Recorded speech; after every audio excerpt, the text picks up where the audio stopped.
Power, and I just thought that, I'm always one of those people that think, if someone else is experiencing this, if I'm experiencing this, someone else is. So let me be a vessel for them to their better self. And that's the way the Women Empowerment Projects were born. We started in Chicago at the Navy Pier, and we started with just 4 women. We're now 4 years later, and we have 20 models this year.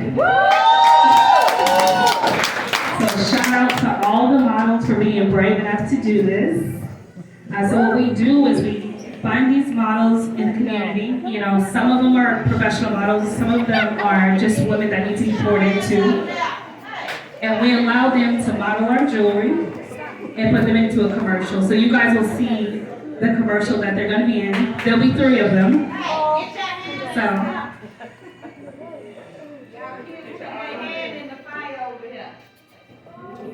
Okay.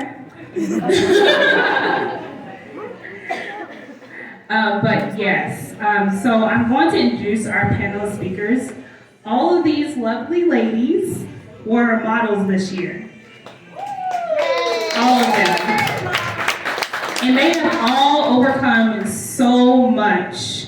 A lot of these models, I didn't even cast them, I just handpicked them. Their story was so inspiring. And I thought, you know what, this is a good year to have guest speakers. So, I'm gonna let them speak, but I wanna start with Caitlin. Hi. So Caitlin, I actually met her once, and I don't know how we got to it, but she started to tell me her story, and I immediately, my eyes started welling up. And I said, I wonder if someone else has ever experienced something that has literally affected their life. Doctors tell you that you may not even make it, and you're here standing strong in your power. Amen. So, without further ado, here's Caitlin.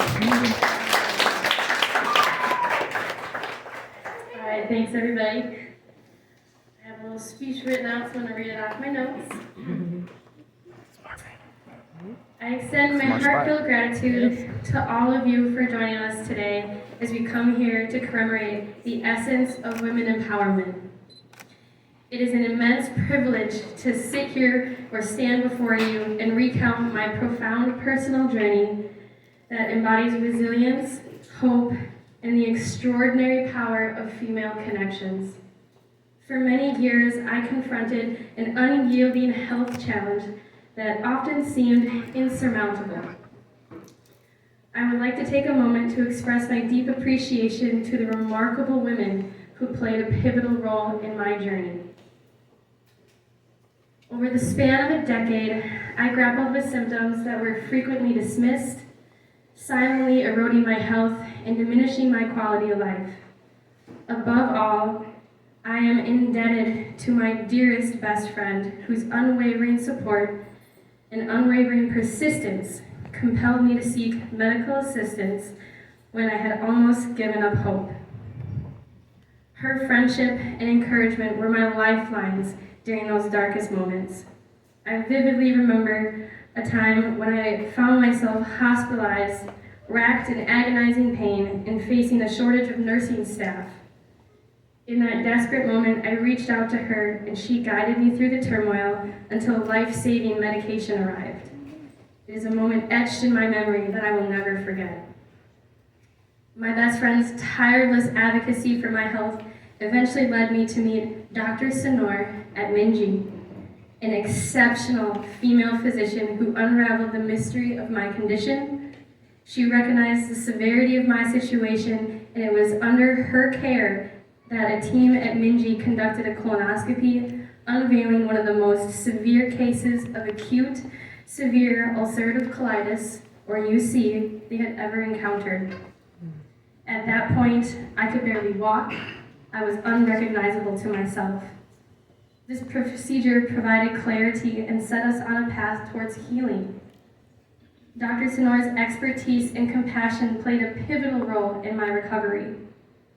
She even advocated behind the scenes while on pregnancy leave to ensure I could receive medication via emergency paracel. Just over a year later, during my relapse and my condition, it was a situation and urged me yet again to seek emergency care. She is the reason I was put on infusion treatments. She is the reason that my life was saved. We have since developed a close friendship, and she continues to support me in my fashion career. Now allow me to briefly explain what acute severe UC is. Ulcerative colitis is a chronic inflammatory bowel disease that affects the large intestine, or the colon, and rectum.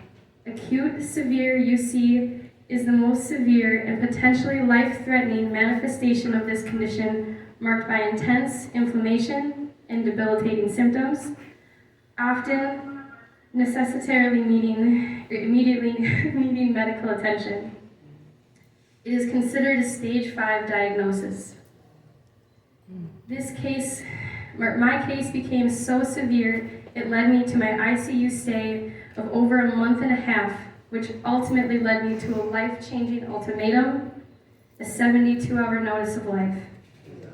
To save my life, we had no choice but to undergo a full colectomy and emergency transferred to a new hospital. Following my hospitalization, my aunt, another remarkable woman, drove me home from the hospital and provided care during my recovery. Her selflessness and love were the wellspring of strength during some of the most challenging days of my life, relearning how to walk. The outpouring of support did not end there. Countless women sent me messages of encouragement and visited me in the hospital, reminding me of the strength of community and the incredible power of women supporting women. This eventually led me to the reason I am standing before you today, the Women's Empowerment Project. This project has not only connected me with amazing women, but has also enabled me to share my story on an even larger platform. It allows me to motivate and inspire others through avenues that I could only dream of, both in person and on social media, and even through news outlets on local television. It is immensely inspiring to me to be surrounded by so many talented and remarkable women who are eager to uplift others and make a positive impact, not only for ourselves, but for our future generations as well, even if they play in the fire. My journey, though deeply personal, serves as a testament to the remarkable power of women in our lives. As we gather here today, let us celebrate the spirit of women empowerment and recognize the vital role that women play in each other's lives. Let us empower women to pursue their passions, uplift one another in times of struggle, and continue to be beacons of light for one another.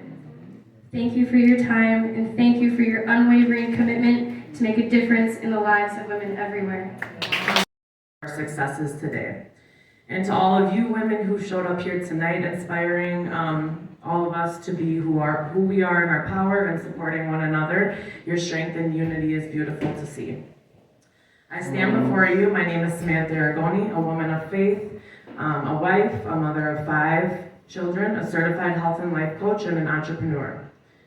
Meghan Markle once said, when talking about girls and women empowerment, you'll often hear people saying that you're helping them find their voices. I fundamentally disagree with that. Women don't need to find their voice, they need to feel empowered to use it, and society should be encouraged to listen. I want to take a moment for us to acknowledge Rashonda from Pieces of Candace.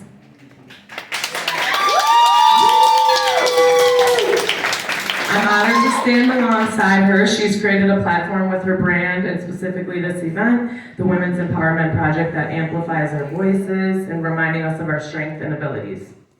Too often as women, we second guess ourselves. We're undermined by the whisperings of be quiet or you're too much. By simply being present and using our voice, we claim our power. When invited to speak today, self-doubt crept in. Society has a way of making us question our value, but I believe in the unstoppable force of women united. My personal transformation began at 22 when I embraced motherhood. A desire for health and wellness for my family led me to adopt a plant-based lifestyle. From playful experiments in our kitchen, me and making herbal remedies, my husband and I ventured into the world of business, with Sammy D's. Life, however, is unpredictable, like Rashonda said, and when my son was just 8 months old, I discovered I was expecting my daughter. I didn't realize how much life would change with 2 children. Between breastfeeding and pregnancy, life became incredibly busy, and I started to really lose myself in motherhood, neglecting my self-care. My husband was working full-time and attending college full-time, and I knew I couldn't work the same schedule at my job, so we made the decision for me to become a stay-at-home mom. The challenges mounted, yet every obstacle only reaffirmed my passion. As our family grew, so did Sammy D's and my desire to create a healthy community. Just as I was getting balanced, God blessed me with another girl. Embracing this new phase of motherhood, I leaned into faith by getting connected with other women who were in a similar journey as me. So I was reading parenting books, I was taking classes, I just was determined to be a really good mother. I didn't see much of the time for support for women and mothers in business, so I began hosting women business and empowerment events, and that's actually how Rashonda and I met. And then we ended up putting an event together and collaborating together as well. Mothering with 3 was a challenge. It was intensified by postpartum depression and the onset of COVID with, affecting financial and relationships. But, every challenge was really just an opportunity to grow and to heal and redefine my path. So this journey of self-discovery and healing really propelled me to launch my coaching business, Empower You Coaching, a platform to guide women and mothers towards a fulfilled, energized, and empowered life. Now, with 8 years of motherhood under my belt, I offer this wisdom. Be unapologetically present, share your truth, and never let anything dim your light. Confront your fears and let faith guide you towards your highest self. And always remember, we are at our best when we prioritize our well-being. In conclusion, I just want to extend gratitude again to Rashonda for creating this space for us this evening, and also to all of the generations before us. So I'm going to say my mother, my grandmother, my unwavering support of my husband, and my children, my shining stars. Thank you.